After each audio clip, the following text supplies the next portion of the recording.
សូមព្រះជួយស្នេហ៍នេះល្អក៏ទោះបីខំអង្វរក៏នាងត្រូវចេញទៅស្នេហ៍នេះគ្មានផ្លូវគឺវាត្រូវចោ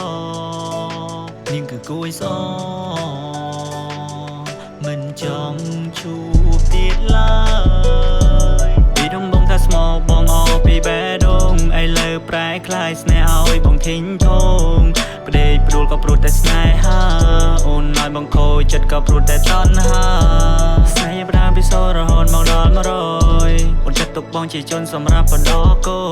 យនៅពេលដែលអូនអត់ចិត្តក៏ដើរថយក្រោយបងក៏ដឹងដែរក៏ព្រមចាក់បដោយស្នេហ៍លែងមានលំនឹងគឺបងដឹងដឹងថាអូនចិត្តប្រែគឺបងប្រឹងអ្វីដែលបងខំអ្វីដែលបងបានកសាងហើយអ្វីអូនធ្វើដាក់បងយ៉ាងហ្នឹងតែជន់ទី3គេល្អតែមែនទេរៀបរាប់មកបងចាំយកបិចសរសេរគេល្អជាងបងឬយ៉ាងណាគេល្អឬយ៉ាងណា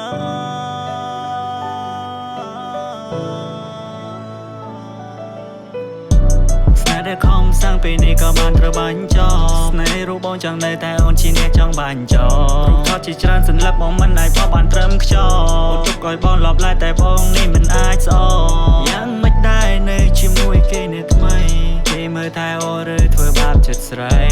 បើគេមិនល្អត្រឡប់មកវិញចរណៃបងនៅចាំអូននៅចាំស្នេហ៍ដោយភក្តីខំប្រឹងខត់ណាស់